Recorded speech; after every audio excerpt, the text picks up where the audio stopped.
de conflitos na família, conflitos que entre nós, nossos filhos, aqueles que estão mais próximos, por que isso acontece, por que é tão frequente, como a gente vê isso na doutrina, que é uma oportunidade para a gente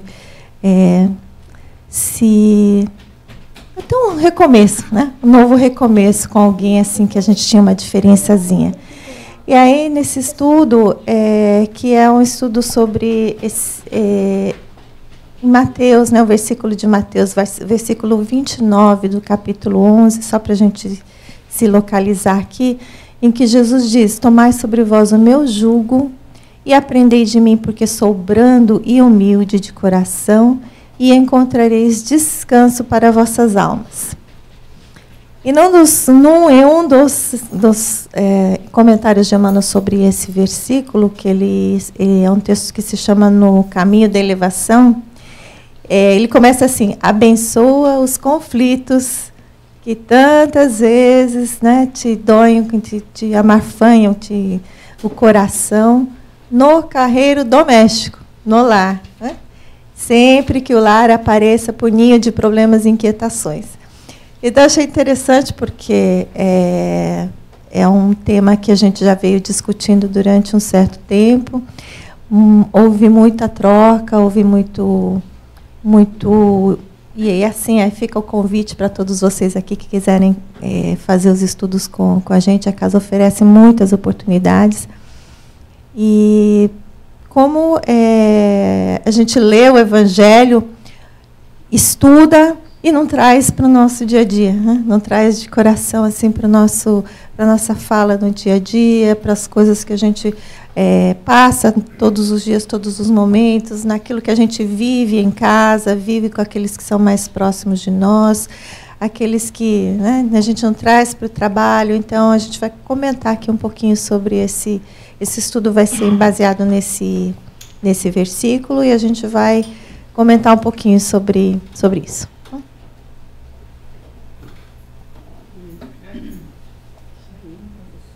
Boa noite a todos, mais uma vez. Eu fico muito feliz de ver essa casa assim cheia, cada vez mais cheia, né? Lembrei de Chico, uma vez estava com a casa bem cheia, assim, e ele falou, e foi o mesmo sentimento, claro, parafraseando ele: quantos corações sedentos de retorno ao Mestre. Saudades de Jesus, é isso, né? E, na verdade, é isso mesmo, é saudades de Jesus. Que bom. E, nesse espírito, quando a Lina propôs esse texto e depois a Marisa deu o nome da palestra, né, no caminho da elevação. Eu lembrei de Lucas, né, porque Lucas, o evangelista, os primeiros discípulos de Cristo, eles eram conhecidos como os caminheiros, porque tinha a casa do caminho, né, Pedro, quando Jesus morre, funda lá com André a casa do caminho, e aí, até então, eles eram tidos como uma vertente do judaísmo, né? E aí Lucas vira para Paulo, Lucas nunca conheceu Jesus, né? Vira para Paulo e fala: mas por que vocês falam que vocês são caminheiros, né? Casa do caminho, que caminho tem para qualquer lugar. Você pode caminhar para o bem ou você pode caminhar para o mal, né? Tem gente que caminha para a virtude e tem gente que até corre para os vícios, né? Não dos vícios, corre para eles, né? Então o caminho é um negócio muito amplo, né? Você pode caminhar para qualquer passo. E aí Lucas fala: por que vocês não falam que vocês são cristãos? Né? E aí ele fala assim: ó, porque aqui, quando Jesus fala que ele é o caminho, a verdade e a vida, e ninguém vai ao Pai senão por ele, ele dá uma diretriz, é um caminho para Deus. Então Jesus é o caminho para Deus. Ponto. Então aqui a gente já está deixando claro qual é o caminho. Não é o caminho para o ruim, não é o caminho para o vício. Então ele colocou um caminho. Então quando a gente se intitula cristão, a gente está caminhando, né? Isso foi uma analogia que Jesus faz de todo o Velho Testamento, lá com o livro de Êxodo, saindo dessa matéria e indo para Deus, né? E aí a Lina propôs um caminho de elevação. Bom, Jesus propôs um caminho de elevação. Mas elevação para que, em que, né? Porque é uma coisa muito aberta, né? E eu, quando veio o título, eu só pude ler o texto depois, né? Mas antes eu fiquei pensando no título, né? O caminho de elevação, né? Pô, caminho de elevação eu posso falar para qualquer coisa, até do elevador Lacerda, lá na Bahia. É um caminho de elevação. Não é? Pode falar de elevador, pode falar qualquer coisa, né? Caminho de elevação é uma coisa ampla. Claro que dentro do cristianismo também é amplo. A gente pode estar falando de doença, a gente pode estar falando de qualquer vicissitude, mas Emmanuel chama essa atenção que uma das vertentes desse caminho de elevação, e talvez que nos eleve mais rápido, mas que também é a mais difícil, é o caminhar e se elevar-se com a família. Porque as pessoas que eu conheço, né, não são tantas também, são 8 bilhões de pessoas, não conheço todas elas, mas todas elas têm uma família e todas as que eu conheço têm problema na família. Não sei se as 8 bilhões têm, mas todas as que eu conheço têm, né? Inclusive eu. Então, de qualquer maneira, alguns têm um primo chato do lado, que no caso é o Jefferson, né, que está do lado, vizinho. Não é o Jefferson que é o chato sou eu, né? Então, e aí tem um primo chato do lado que incomoda, que chama ele, toda vez que precisa trabalhar eu chamo ele, né? Cada um tem a sua cruz para carregar, azar o seu, carregue com honra, que na próxima você não vai precisar carregar. Mas o fato é que a gente tem, cada um de nós tem as suas dificuldades e por quê, né? E aí que o Emmanuel está colocando, olha, agradeça, porque normalmente no seio da família, e o Espiritismo vem nos deixar muito claro isso, é onde nós temos os maiores resgates. Porque dificilmente eu tenho algum resgate para fazer com o chinês que acabou de nascer lá na China, que eu nunca vou encontrar ele na vida. Mas com as minhas filhas eu tenho. Né? Então, assim, a gente tem que começar a pensar sobre isso, porque não fomos colocados à toa nesse núcleo familiar. Nem inserido, nem aqueles que estão no nosso seio familiar foram colocados à toa. Foi nos colocado por uma razão. E essa razão é a elevação. Então, o que Emmanuel nos alerta é, presta atenção. Lembrando de Chico mais uma vez, né? Uma vez uma senhora chegou para ele e falou assim, Chico, eu não aguento meu marido, ele isso é complicado, mas eu vou aguentar, porque eu sei que na próxima encarnação eu não vou precisar mais aguentar ele. E aí o Chico falou, isso mesmo, minha filha, para que na próxima você venha aprender a amar. Então nessa você está aprendendo a suportar, e na próxima você volta com ele para aprender a amar. Porque o objetivo do caminho da elevação é aprender a amar. Nós, no nosso estágio evolutivo, estamos longe do amor de Cristo. Longe. Quando a gente pensa no amor de Cristo, que Cristo ama essas 8 bilhões de almas que aqui estão encarnadas, e mais as tantas outras, vamos colocar aí aproximadamente 20 bilhões de almas, e que Cristo ama particularmente cada uma delas, não sou eu que estou dizendo, é Ele que disse. Então, assim, eu não estou nem aí com o chinês que acabou de nascer. Eu estou muito longe do amor de Cristo, porque Ele ama. Eu não estou nem me importando, nem para cima nem para baixo. Mas Cristo ama essa alma. Então, onde que nós estamos aprendendo esse amor de Cristo? Na família. Então a família, o núcleo familiar, seja o núcleo familiar mais próximo, pai, mãe, filhos, seja o núcleo familiar um pouco mais distante, primos, agregados e tal, parari, parará, no final das contas,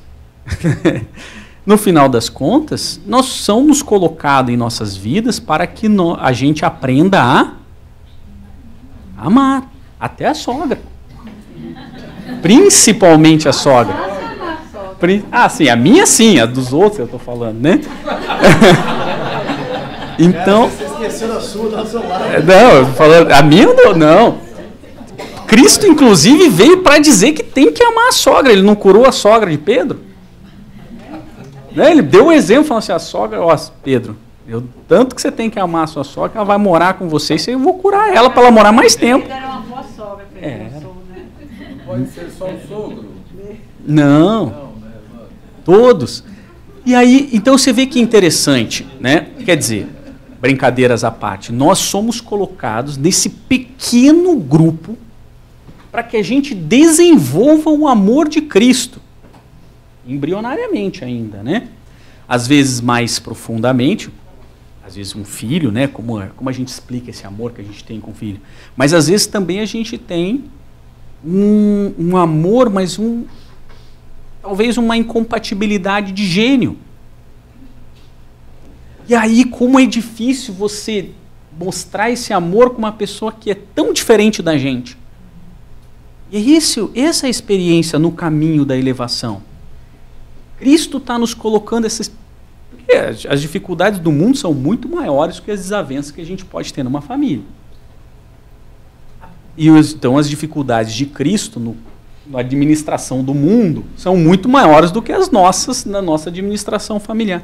E é nos colocado essas pequenas dificuldades para que a gente, que são grandes, né, quando a gente está passando por elas, né, essas dificuldades, não estou minimizando as dores e as dificuldades, mas são colocadas na nossa vida para a gente aprender a amar esses que estão próximos e também superar essas dificuldades, para que a gente possa encarar dificuldades realmente maiores e encarar um amor realmente maior. Esse amor próximo, mais próximo de Cristo. Então, como é interessante a abordagem de Emmanuel, né? Porque ele podia falar no caminho da elevação sobre qualquer aspecto. Mas ele usa a família como cerne, como primeira forma de amor. Primeira forma de elevação. Primeira forma de superar dificuldades. Ainda que tenhamos tido dificuldades, às vezes, enormes em encarnações passadas. Nos dá a oportunidade de renascer, nos dá a oportunidade de refazer, nos dá a oportunidade de aprender a amar. É genial. Mas, se esse não é o caminho da elevação, eu não sei. Mas eu tenho a impressão, então, também, que faz parte desse treinamento nosso nessa aprendizagem do amor, de compreender como Cristo oferece, né? Toma o meu jugo que é suave e o meu fardo que é leve. Né? Faça como eu faço. Quer dizer, se para ele era leve e suave transitar entre nós, naquele tempo que éramos aqueles, né, pedaços de maldade humana, né? Num momento tão, não que hoje seja fácil, não, também não é. Mas essa ideia da família é interessante, que é só para o treinamento, só para que a gente lide com pessoas mais de perto, porque se não tivesse a família, imagine o tempo que a mãe passa com os filhos, o pai passa com os filhos, e sogra, né? Tem aquela fase em que as crianças ainda são crianças e as famílias ficam mais próximas. E antigamente era ainda, o treinamento precisava ser ainda, eu acho, nós precisávamos mais desse abastecimento familiar, que as famílias eram numerosas. As casas, né, tinha tia, avó, todo mundo junto, que é para poder vir um bando de gente desorientada tentar amar aquele núcleo, que é sangue do meu sangue, que eu amo aos meus, né? Os homens e as mulheres diziam, não, minha família, né? Cada um tinha uma família, a família ali era tudo. E a gente sabe pela história que um matava o outro à torta e direita, pelo dinheiro, pela terra, pela galinha, né? Mas veja só que treinamento. Então as famílias foram afunilando em números, né? Hoje tem que se adotar muitas crianças, porque senão não tem paz para aquelas crianças, tem que ter, né? A gente vai vendo que as famílias formaram grupos menores, mas eu acho porque nós nos aperfeiçoamos. Estamos assim, não amando como deveríamos, mas já estamos praticando aquele amor que precisava de um monte de gente em volta para não perder tempo. agora em núcleos menores. Né? E aí a gente agrega outras pessoas, né? Amigos, né? Outras pessoas. Então é muito bacana isso, a gente ver essa didática divina, né? Com tantos cuidados, né? De reunirem. A gente sabe que nas famílias é onde se reúnem afetos, desafetos do passado, né? Mas sempre pessoas que precisam estar com aquela proximidade para poder se desatarem os nós e começarem a amar. Né? A gente vê muitas famílias desvencilhadas ainda, né? Lutando por coisas aí, normalmente são coisas materiais que envolvem essas perturbações, mas ainda como um motivo que se tem de juntar essas pessoas para poderem elas se perdoarem, né, poderem transitarem juntas. Enquanto isso não acontecer, a gente vai vir junto. Então é muito bom quando a gente sabe disso e tem uma dificuldade com um parente qualquer, ou que esteja morando sob o mesmo teto, ou não, e dá um jeito de desvencilhar aquele nó. Né? Não, principalmente nós que estamos aqui na América, é muito fácil, bota o pessoal na geladeira, né? E todo dia dá bom dia àquela pessoa, né? Que você não quer ver nem pintado, não tem problema, vai dando bom dia ali, e liga, e troca uma ideia, e fala, porque não adianta dizer assim, não vou mais falar com fulano e aproveitar que ele está lá no Brasil e eu aqui, e ele que se exploda lá e eu aqui. Não, porque em outra encarnação, quando você disser, eu vou para a cozinha, o fulano já está lá e também tem. Vai bem, a gente vem tão próximo, que não tem jeito. E às vezes, na hora de separar, surge uma doença, surge uma problemática, diz, não, eu vou ter que ficar com fulano. Entendeu? Para poder a gente só começar a querer bem, começar a respeitar o limite do outro. Porque a gente só odeia o outro porque ele não é igualzinho a gente, no que a gente quer. Um quer mandar, o outro não quer obedecer. Mas quando a gente respeita o outro do jeito que ele é, com as falhas que tem, com as coisas boas que já consegue praticar, aí dá tudo certo. Porque quando você faz isso com o outro também vai ter que respeitar você com todas as suas falhas. E por isso tem casamentos que dão certo, né? Assim, o meu mesmo já tem 46 anos. Graças a esse respeito mútuo, não. É porque nós somos mesmo, assim, dois espíritos elevadíssimos. Que bem com a vida. Já todo mundo em paz, né?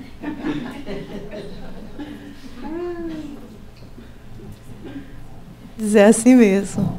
Essa confusão, essa confusão armada mesmo, que faz parte do jogo. Faz parte do jogo. E eu estava pensando, todo mundo sabe aqui que eu sou avó de gêmeas, né? Então, elas, assim, é tão diferente quando você está olhando, porque quando você tem um filho mais velho, o mais velho sempre tem que ter, né? Você tem que dar o exemplo, não pode bater, porque o outro é pequenininho. Aí o pequenininho toma vantagem, você não sabe o que você fala. Mas quando são as duas ali iguaizinhas, você tem que parar e pensar o que você vai falar, né? Porque e a outra revida e você... aí o que você fala.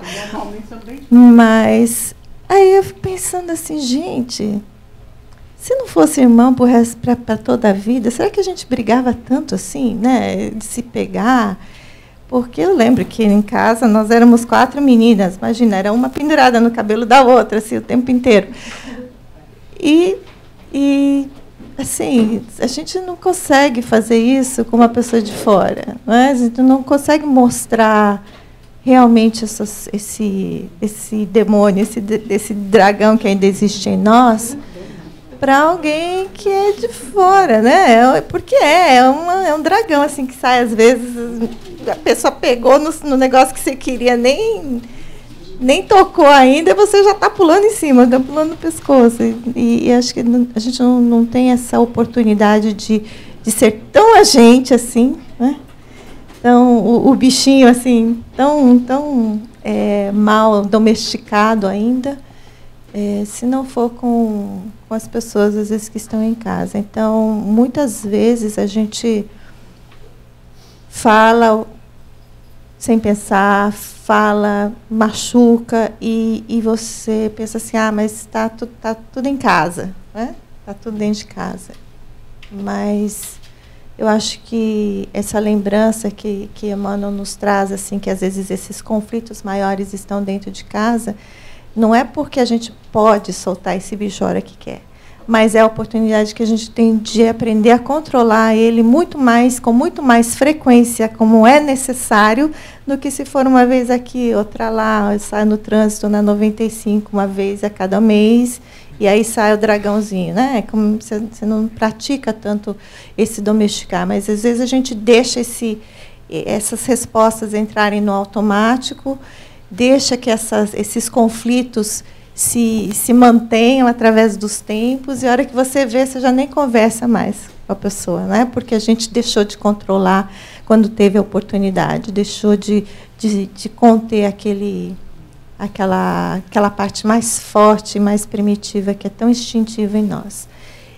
Mas eu acho que, assim, quando Cristo nos fala que tomai o meu jugo, e antes ele fala assim, vós que estáis cansados e oprimidos, né? Então, tem hora que a gente não aguenta mais, e é a hora que a gente vem procurar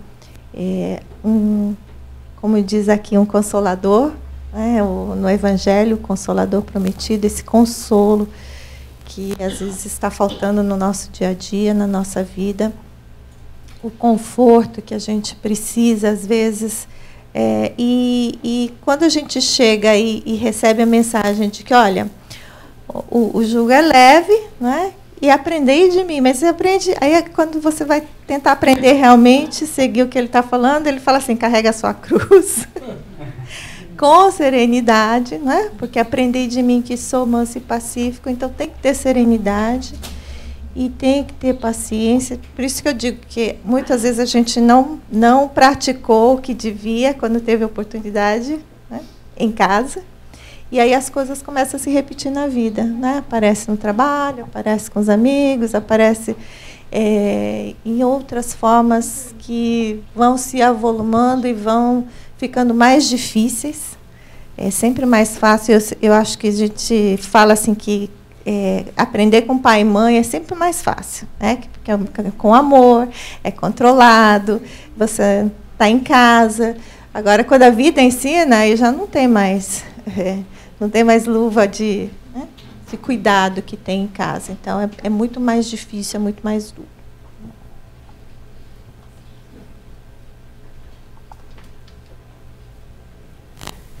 Essa é uma passagem que eu gosto muito mesmo. Porque cada parte dela dá uma reflexão de muitas horas, né? A Marisa tocou num ponto que é como a gente está desenvolvendo esse amor. Pelo menos, não todos no mundo, a gente não pode dizer, mas a maioria a gente está tentando, né? E esse amor é mais... Hoje a gente ama nossos filhos e a família de uma maneira mais profunda do que se fazia há 100 anos atrás. E aí você tem a oportunidade de mudar de país, muitas vezes sem a família, né? E aprende que os laços de sangue, às vezes, não contam tanto assim, porque no momento de dor, às vezes, você não pode contar com o laço de sangue, né? Mas ele não está perto. E aí a gente começa a encontrar amigos que são como irmãos. Eu brinco com o Jefferson, mas o Jefferson é meu primo, mas ele é como se fosse meu irmão. Eu não tenho diferença do meu irmão de sangue para o Jefferson. É o meu irmão, e ele sabe disso. E sei que a recíproca é verdadeira. Então, porque a gente cresceu junto, a gente, né, morou na mesma casa, a gente brigou junto, igual irmão, e hoje nós somos parceiros, né, vizinhos, né? Mas a gente também descobre aqui que existem amigos que são como esse mesmo irmão, né? Que a gente, na hora que a gente precisa, então esse laço de amor vai ampliando. Só que, claro que com as nossas dificuldades, como a Lina colocou, a gente é o que é. Quando eu comecei a namorar a Caroline, a primeira coisa que eu falei para ela, que ela achava que eu era o palestrante do centro, né? E eu falei assim, não se iluda, porque eu não sou essa pessoa que dá palestra no centro. Eu sou muito pior. Eu sou um ser humano com defeitos, com vícios, com dificuldades, né? Com tentativa e erro. Como qualquer outra pessoa aqui, né? Talvez pior que outras pessoas aqui. Não existe. E a primeira coisa que eu falei para ela, você não se engane. Porque... Mas só fofocas bíblicas, né? E então, de fato, nós somos. E aí é isso, né? A gente na família, ao mesmo tempo que a gente tem que aprender o amor, a tolerância, a gente também é o que a gente é verdadeiramente. Porque fora a gente é muito mais polido. Aqui no centro vocês podem achar que eu sou um espírito iluminado pela luz, né? Por causa da careca, né? É uma mente brilhante, né? Mas é só isso mesmo, porque estamos aqui no mesmo estágio, né? Tentando, muitas vezes errando. E a família é essa oportunidade de, às vezes, sermos o que a gente é e nos vermos como a gente não gostaria de ser. Né? Porque a gente olha e fala, não é esse que eu queria ser. Não é.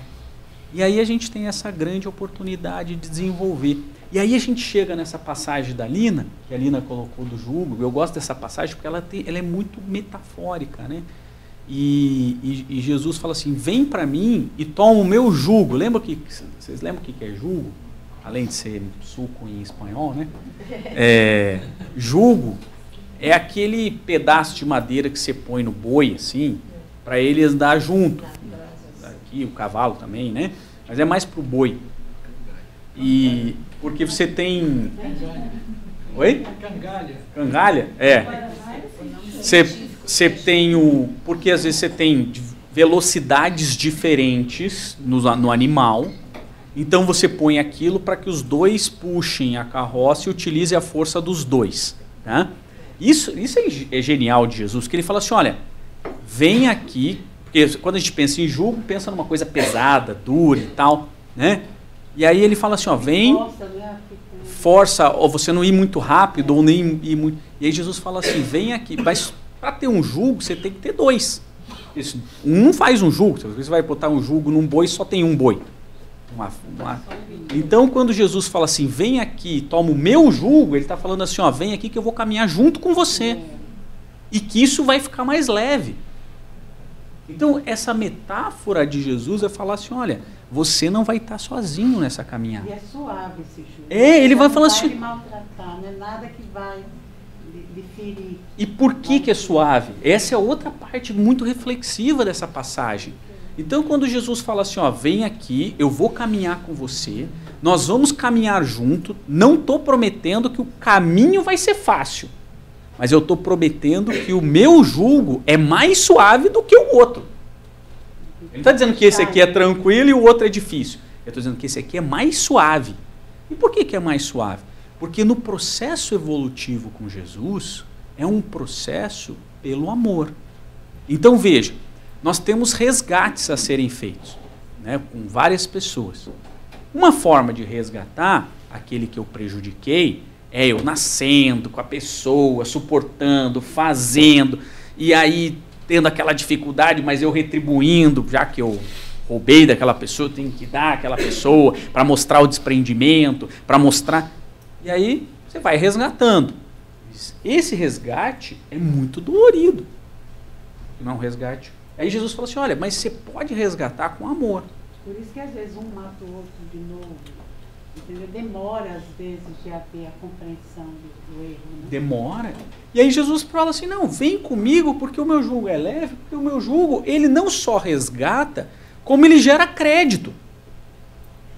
Porque quando você desperta o amor, você gera crédito. Tanto que a gente acha, e é um equívoco muitas vezes, que as pessoas têm que resgatar com as mesmas pessoas que elas ofenderam. Normalmente porque há mútua agressão durante reiteradas encarnações. Mas o resgate é com a lei. Então a gente tem que lembrar disso. O resgate é com a lei, com a justiça divina.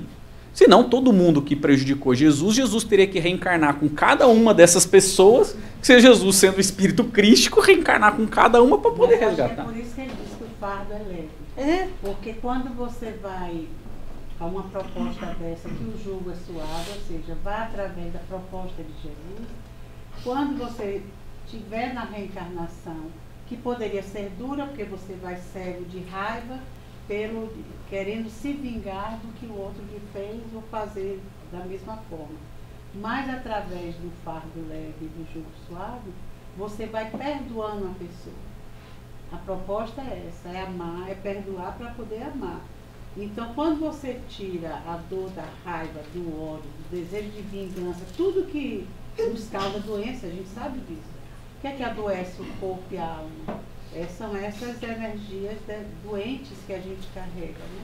Quando a gente substitui isso por um estímulo ao bem, aquela proposta, eu vou fazer as pazes com fulano, quando fulano chegar, eu vou sentar para conversar e a gente vai fazer as pazes. Parece que tudo fica mais leve. E na proposta de Jesus, não precisa ser só com fulano.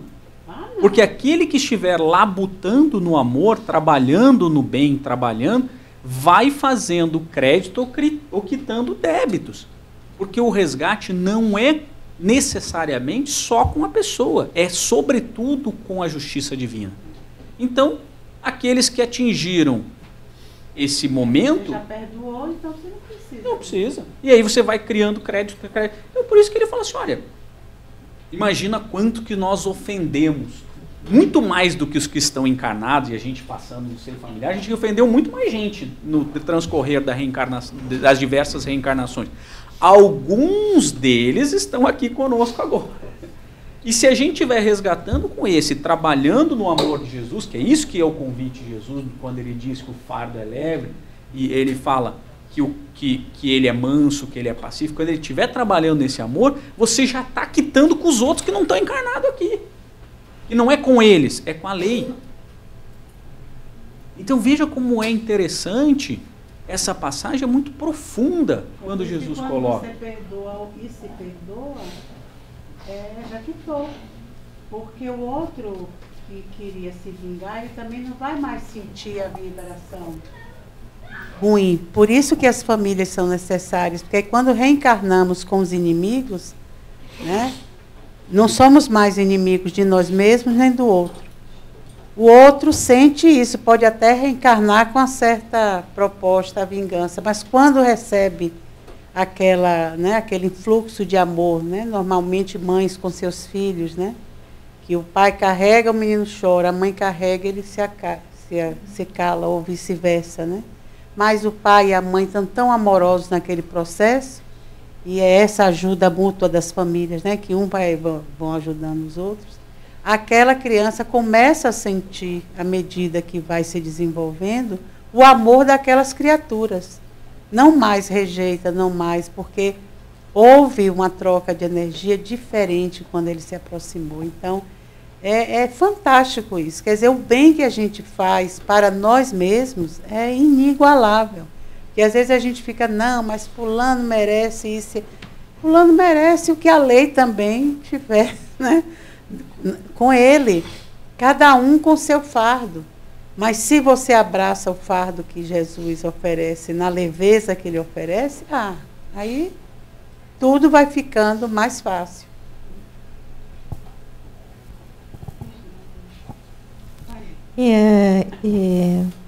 Falando sobre esse jugo, só para fechar o pensamento, o Honório fala que se Jesus fala assim, o meu jugo, é porque existem outros. Né?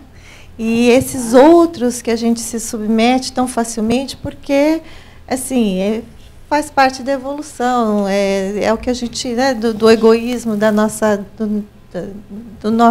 nossas escolhas, a gente foi dando preferência a certas outras coisas. Muitas vezes a própria matéria, o físico, né, a gente se deixa levar pelo brilho seja do ouro, do fácil, do conforto. E quando Jesus fala, nos convida a isso, e geralmente a gente ouve esse convite quando estamos já cansados de sofrer, eu acho que, como a lei já está na nossa consciência, E aí vem esse chamado do amor, né? Nós todos somos centelhas divinas, todos nós temos esse divino dentro de nós. Então, aquilo ecoa dentro de nós, assim, ressoa gostoso, né? Ressoa como um chamado de volta a casa. Então, você respira mais leve, você fala, bom, as coisas começam a fazer mais sentido. Né? Quando a gente aprende a assumir a responsabilidade sobre as coisas, sobre a nossa vida, sobre as coisas que estão acontecendo conosco, a gente para de pôr a culpa em Deus ou pôr a culpa no acaso e começa a entender que são as nossas escolhas que vão fazer a diferença, né, no nosso amanhã, e somos nós os resultados de nós mesmos. Então, eu acho que esse jugo vai ficando cada vez mais suave. Cada vez mais leve mesmo, porque quando a gente imagina que a nossa vontade para de ficar conflitando com a vontade do Pai, né, e a gente começa a aprender a fazer realmente o que é a vontade do Pai, porque acho que quando Jesus falava assim, eu faço a vontade do Pai, né, a minha fome é fazer a vontade do Pai, mas ao mesmo tempo ele falava, eu e o Pai somos um. Então, quer dizer, as vontades estavam ali coincidentes. Né? Então, ele não estava fazendo nada contra a vontade dele, mas ele estava em completo acordo, em comunhão com o Pai. Então, acho que é isso também que vai dando essa leveza. Né? Então, esse aprendizado, esse caminho de aprendizado com Jesus, eu acho que ele vai ficando cada vez mais interessante, cada vez mais leve, cada vez... conforme a gente vai compreendendo, né, a essência da lição mesmo. Então, acho que muitas vezes a gente, Emmanuel mesmo fala, muitas vezes a gente chega aqui fazendo uma prece louca, não é? Pedindo para resolver os nossos problemas aí, egoístas, infantis, ainda presos a um jugo que não é o dele, né? Mas que no silêncio do coração, se a gente prestar atenção, a gente vai ouvir esse chamado de amor e esperança para as nossas novas escolhas.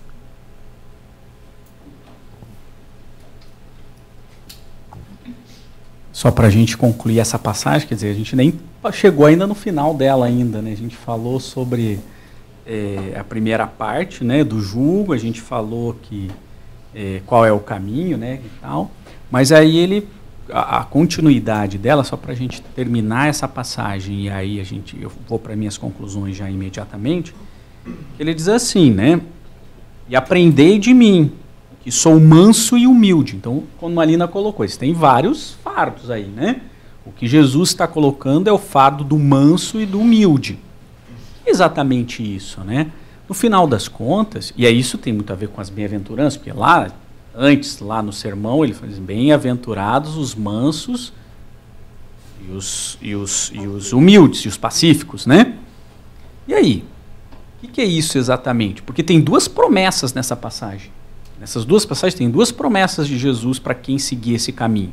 Então, a primeira a gente entender o que é isso, é que, na verdade, ele está dando uma das características de Deus. E uma das características de Deus, ao contrário do que as pessoas muitas vezes falam, que Deus é aquele ser punitivo, né, carrasco e tal, não é. Deus espera o nosso processo evolutivo.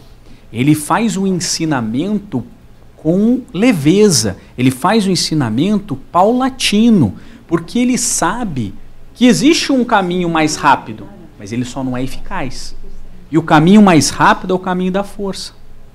Pode ver. Quando você tá, as pequenas estiver lá fazendo arte e tal, você grita com elas, você dá uma palmada na bunda, para na hora. Resolveu o problema. Imediatamente. Só que esse caminho não resolve o problema para sempre. O caminho que resolve o problema para sempre é o caminho de ser manso e pacífico. E num desses estudos aí sobre esse assunto, né, para poder conversar com vocês, eu me deparei com um neto de Mahatma Gandhi. O neto do Mahatma Gandhi contou uma história que, certa feita, ele estava lá na casa. Imagina, você é neto do Mahatma, né?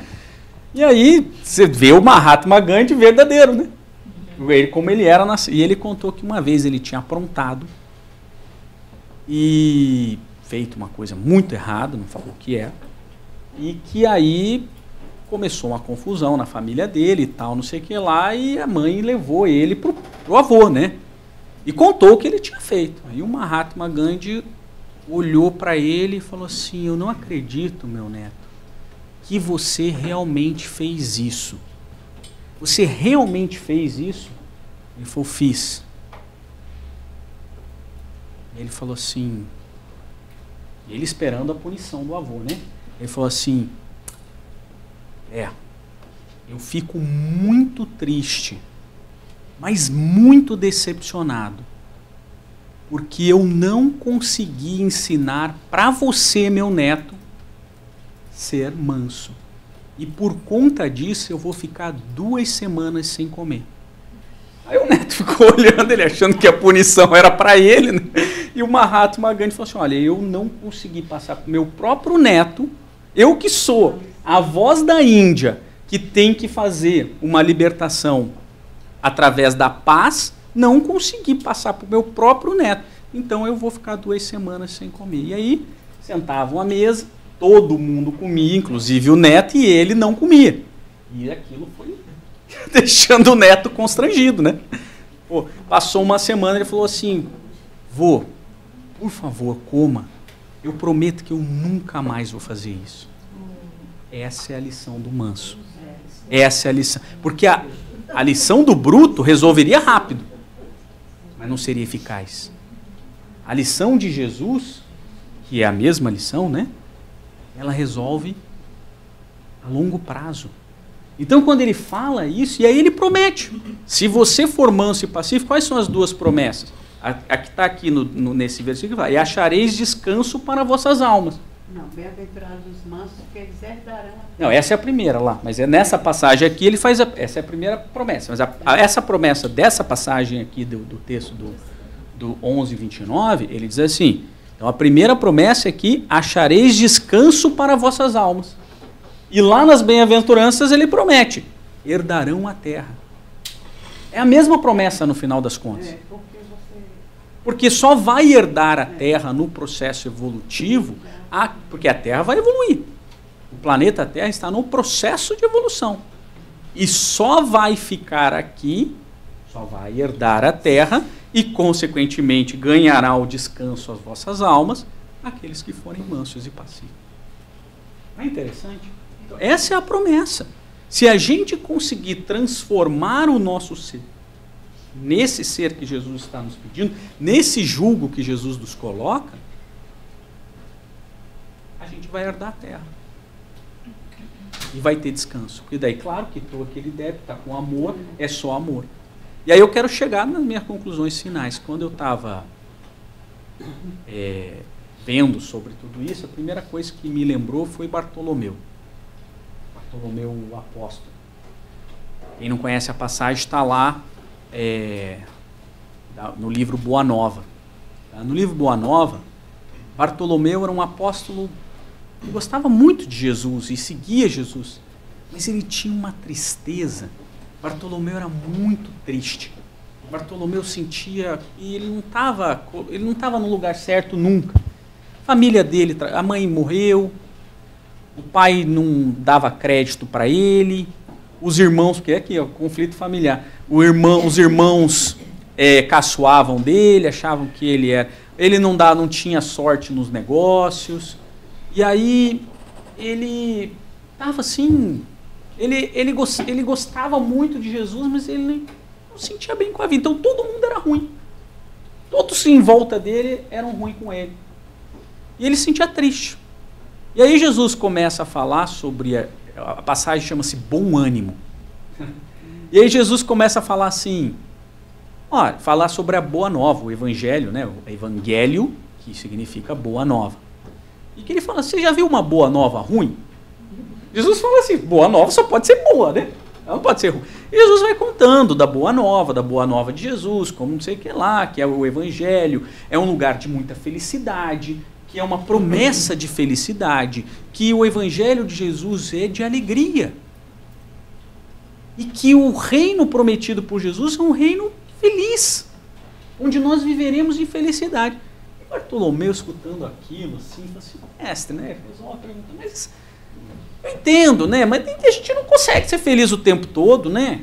Bartolomeu fica, pô, mas o tempo todo, até porque ser feliz o tempo todo é bobalhado, né? Aí fala assim, como é que a gente vai ser feliz o tempo todo? Não é justo a gente ficar feliz se a gente teve um revés financeiro, se os negócios não estão bem e tal. Aí Jesus explica, olha, se você dá importância só para o dinheiro e acha que o caminho que eu estou ensinando tem a ver só com dinheiro, com prosperidade material, não é. O que eu estou prometendo é um reino imaterial. Então os reveses, muitas vezes financeiros, estou fazendo uma tradução de Jesus, vocês leem a passagem lá, como é que Jesus falou, que eu não vou ter esse brilhantismo de Jesus, né? Esses reveses e tal fazem parte do teu caminho. Mas a promessa verdadeira é de tesouro no céu. A promessa que eu faço é de tesouro no céu. E lá é que você vai ser feliz. Ele falou, mas quando a gente perde alguém que ama, aí Bartolomeu continua, né? E quando a gente perde alguém que ama, é assim, não é justo ficar triste? E aí Jesus vira assim, mas ninguém perde ninguém. Todos são de Deus. E todos regressam a Deus. Como que você vai perder? Essa perda, e Jesus, óbvio que isso não está nos textos do Evangelho, porque isso foi retirado em alguns momentos da história, todas as passagens de reencarnação, mas até 300 e pouquinho depois de Cristo, o cristianismo doutrinariamente pregava o processo reencarnatório. Tá? Só com o concílio em que a esposa de Constantino ficou muito revoltada, Constantino o imperador, que é o imperador que impõe o cristianismo, e fala assim, mas como assim que você vai reencarnar, posso reencarnar como uma escrava? Não faz sentido para mim. Aí Constantino fala, tem razão, tira toda essa parte que fala de reencarnação das escrituras. E aí faz o concílio, Niceia, se não me falha a memória, e aí retira essa parte lá. Isso é história, está escrito, não sou eu que estou inventando.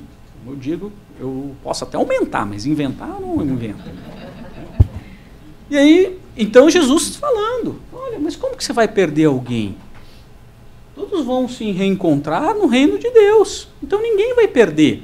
É claro que a ausência vai causar um primeiro momento de tristeza, vai causar um primeiro momento de inaceitação naquele, mas depois, conscientemente, todos estão em Deus. E aí Bartolomeu fala assim, tá, mas e se ninguém leva... Daí ele continua, né? Mas e se na tua família ninguém leva você a sério, assim, né? E tal. E aí Jesus vira e fala assim, então você procura as pessoas que te amam. Será que o problema... Aí Jesus toca nas... Será que o problema, quando todas as pessoas, todo mundo, todas as coisas dão errada para você, será que o problema não é você? Né? Porque se todas as pessoas... Será que não é a sua falta de ânimo, de bom ânimo? Ora, você está tendo contato com a Boa Nova. A Boa Nova é um negócio para ser feliz. É um negócio para que você tenha bom ânimo, mesmo diante das vicissitudes da vida. Será que essas pessoas que estão ao seu redor, elas não estão agindo de acordo, reagindo à sua ação? E aí Bartolomeu ficou pensando e mudou. E Bartolomeu sofre uma transformação naquele dia, com aquela conversa de Jesus. E aí ele chega em casa e os irmãos caçoam ele e ele não liga. E os irmãos ficam incomodados com aquilo. Ué, o que aconteceu com o Bartolomeu? Ele está tão feliz. Ele não está mais assim. E aí ele pensa assim, quando os irmãos... Ora, eu não tenho Jesus, que é o meu irmão? Se alguém não me ama, eu tenho um irmão que me ama profundamente. E Bartolomeu muda as atitudes. E lá no comércio onde ele tinha, lá vendia o peixe, não sei o que lá, e todo mundo caçoava ele, porque não sei o que lá, e ele já não ligava mais, e as pessoas começavam... Quem é esse Bartolomeu?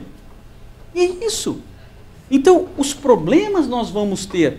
E às vezes nós vamos ter problemas na família. Às vezes nós vamos ter dificuldades de tudo. Mas será que nós não somos o problema? O nosso estado de espírito? Então o cristianismo é um convite de mudar o estado de espírito.